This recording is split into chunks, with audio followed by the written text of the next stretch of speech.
Well, hello, and welcome back to another exciting edition of Coffee with Stephen.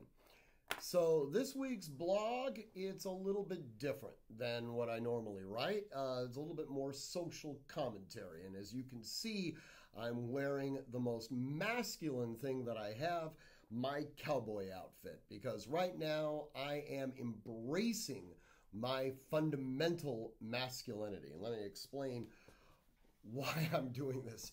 So last week rather, my father, who is a little ill. He's doing okay, but both my parents have season tickets to the Segerstrom Performing Arts Center, and whenever they can't use the season tickets, they typically give them to my daughter and my wife. Well, last week Sandy was traveling to Vegas for the CES convention, so my daughter and I did a father-daughter date last Wednesday night, and we saw a musical that apparently is extraordinarily popular called Dear Evan Hansen.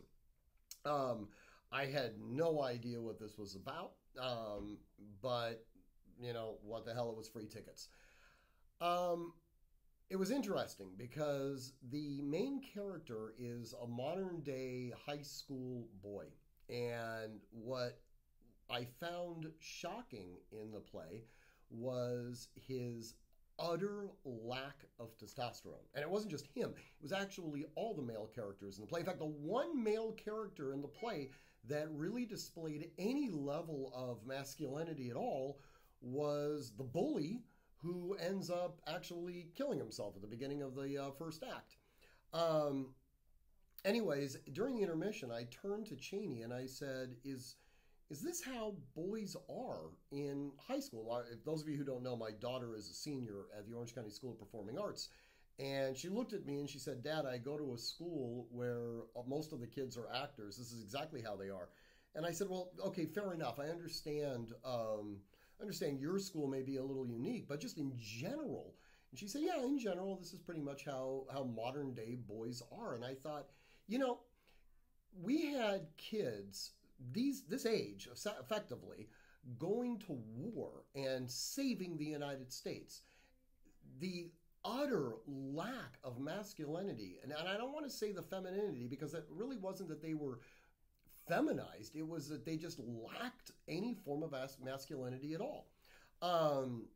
And I saw this as kind of a social issue, to be quite candid with you. So anyways, I decided to write about it. Anyways, look at the blog. You might totally disagree with me, and that's completely okay.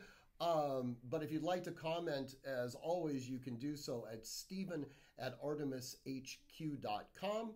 And as always, train constantly, train consistently, and train with purpose. Above all else, stay safe. Until I see you all next week, stay safe.